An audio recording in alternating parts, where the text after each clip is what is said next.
Bon, et bien salut tout le monde, c'est Flucktalk. Aujourd'hui on se retrouve pour une toute nouvelle vidéo. Là, on va pour une petite balade du week-end comme d'habitude.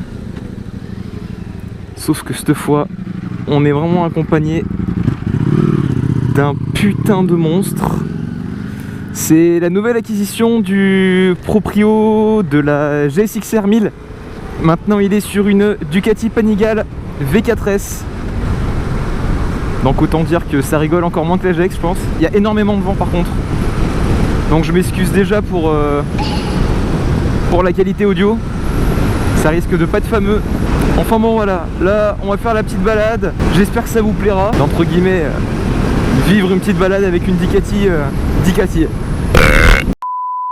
J'espère que la petite balade avec la Ducati V4S vous plaira. Et puis voilà, je vous ferai quelques plans fixes comme à mon habitude et puis c'est parti.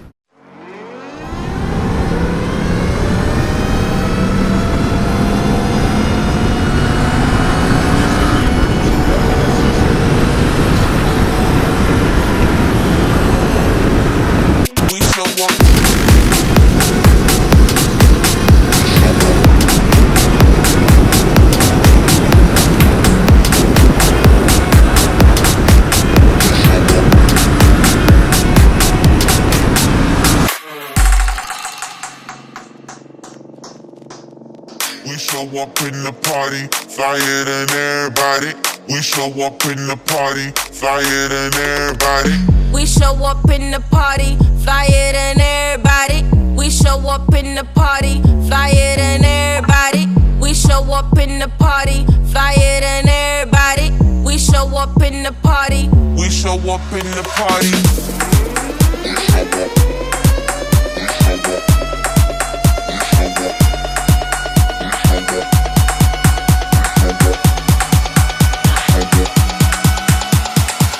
We show up in the party.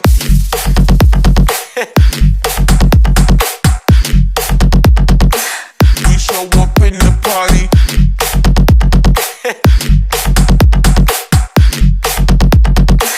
We show up in the party.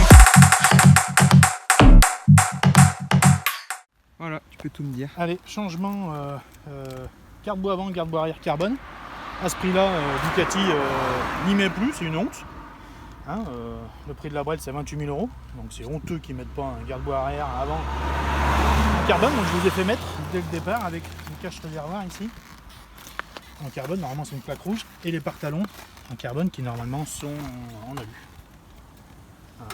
Okay, garde-boue arrière carbone. Ouais. Avant pareil. Garde-boue avant aussi. Garde-boue avant. Qu'est-ce que j'ai fait changer moi? Qu'est-ce que j'ai changé moi? Suppression des rétroviseurs avec clignotant intégré.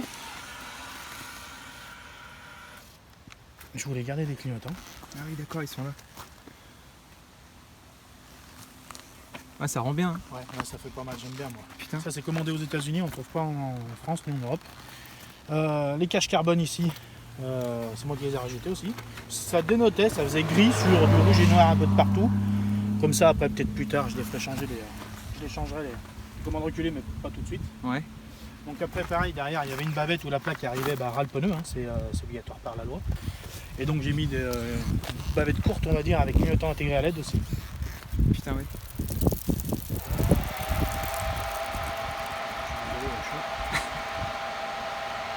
Ah les clignots ils rentrent bien. Ouais, ça fait bien.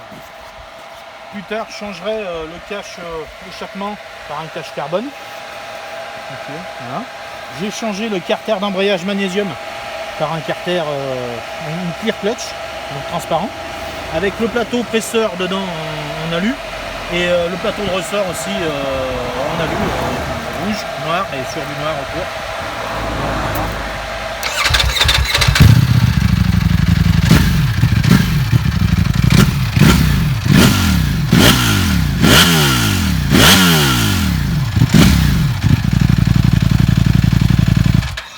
Le moteur est contre-rotatif, il tourne à l'inverse de l'effet gyroscopique des roues. C'est pour aider à la maniabilité comme en MotoGP, comme en compétition. Quoi.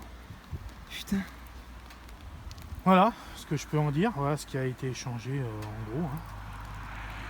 Bon, après c'est une bonne base. Ouais. ça fait 214 chevaux pour 195 kg, donc ça marche à outrance. Heureusement qu'il y a l'électronique, parce que sinon de toute façon ça serait ingérable. De toute façon c'est ingérable, après ça marche trop, ça lève trop tout le temps. Enfin bref, peu importe, c'est ingérable sinon. Voilà, je te montre le tableau de bord si tu veux. Ouais. Je sais pas si tu vas y voir quelque chose.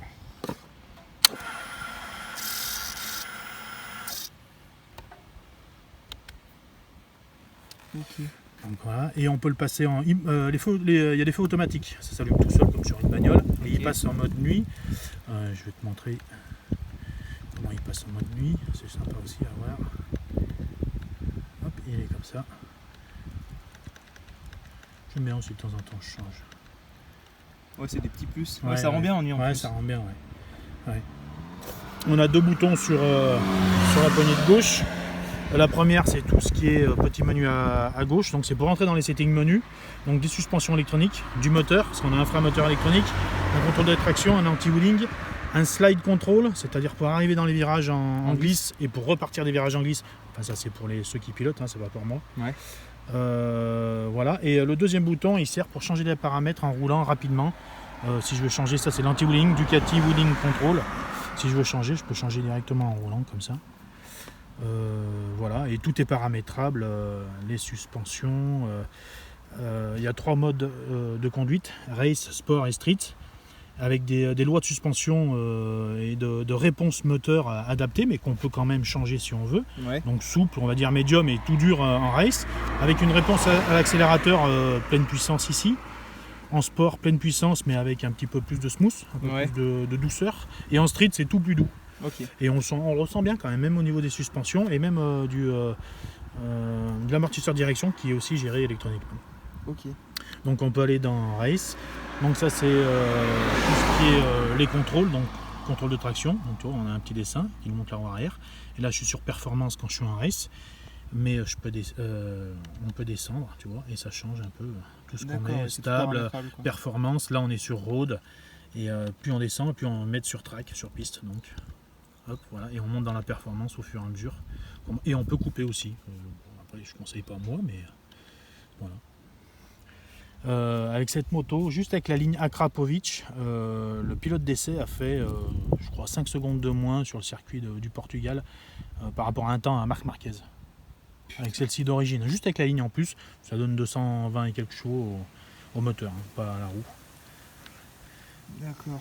Voilà, après l'engine, c'est ce que je disais, l'engine brake, le frein moteur, et on peut le contrôler aussi, hein, donc haut, médium et bas. Voilà, on peut tout paramétrer, l'ABS qui est paramétrable sur plusieurs niveaux aussi. Attention, quand on est en race, on supprime l'ABS arrière, justement, c'est pour pouvoir rentrer en glisse. Donc c'est chose que je ne ferai pas. Ça c'est le contrôle de frein, ça c'était le contrôle de frein, avant ça doit être la réponse à l'accélérateur. DQS, c'est le quick shifter qui est aussi bien à la montée qu'à la descente. Ok. Voilà, c'est super, ça c'est bien, très bien. Ça c'est tout ce qui est suspension. Donc là je suis en dynamique, donc ça règle automatiquement ce que je fais et selon les lois que je lui ai demandé, mais on peut tout fixer et changer par cran. Je sais pas, il y a au moins 40 crans je crois par position. C'est assez costaud, donc il faut y apprendre petit à petit quoi. Ouais. Enfin voilà quoi, après il y a plein de trucs. J'ai aussi fait mettre d'origine le DDA+. Le DDA+, c'est acquisition de données. Et l'acquisition de données qui est ici. Pour info, les clignotants s'éteignent tout seuls aussi. Ok. Voilà, quand il sait que tu es parti tout droit pendant au moins 200 mètres, je crois, il éteint les clignotants si tu les as oubliés. Et le DDA+, il est là. Le DDA+, on le met sur on et ça fait une acquisition de données. Alors sur un tour qu'on va faire du circuit par exemple, ça va me donner le niveau de frein moteur, l'angle que j'ai pris maxi, l'accélérateur si je suis de 0 à 100%, la vitesse de pointe que j'ai pris maxi et mettant autour. Parce que voilà, mettant autour, quand on fait du circuit c'est bien. Donc je laisse en off là, parce que je l'ai utilisé là dernièrement, mais c'est pas utile pour rouler sur la route quoi. Et on a aussi le temps autour qu'on peut mettre directement quand on est en mode race. Hop, on va mettre en mode race ici. Tac. Voilà, donc on te dit attention ABS que devant. On est en mode race, donc le lap c'est affiché. Que ça tu déclenches ou par ta puce GPS que moi j'ai installé ou par l'appel de phare. Ok. On voit c'est parti, là il va s'arrêter parce que la moto n'est pas en route. Et le mode race, on voit on passe un peu en rouge. Et en bas, vu qu'on n'y est pas souvent, c'est écrit en beaucoup plus petit les tours minutes. D'accord. Voilà. Ce que Ok. je peux en dire vite fait de ce que je sais. Bon, après, de toute façon, c'est une super brêle, quoi. Il n'y a rien à dire. Ouais, quoi. c'est tout réglable. Vraiment. Sur la route, je roule pas trop en race parce que c'est super sec. Ouais. Voilà, c'est super sec, c'est super. C'est costaud. On sent vraiment la réponse à l'accélérateur qui est vraiment. C'est vraiment péchu. Hein, c'est vraiment péchu. Hein. Donc, je pensais descendre d'une dent devant et de monter peut-être derrière en couronne. Mais bon, peut-être à mon niveau, ça sera peut-être pas nécessaire. Donc, voilà. Je vais peut-être mettre dans l'avenir un kit spacer, ça s'appelle. C'est 2 petites cales dans l'accélérateur pour éviter ce gros jeu. Ouais. C'est pénible quand on est dans les petites courbes et tout, quand on veut reprendre le filet. On hésite parce qu'on a déjà tout ce jeu à passer. Et Ouais. vu que c'est quand même assez péchu, c'est chiant ce petit jeu. Tout le monde le fait et effectivement, je pense que c'est nécessaire.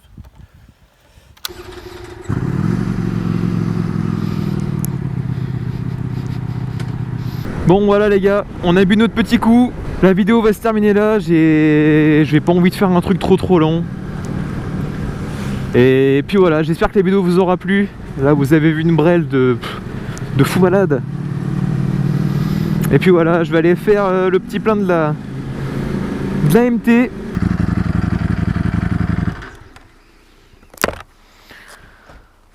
Aïe.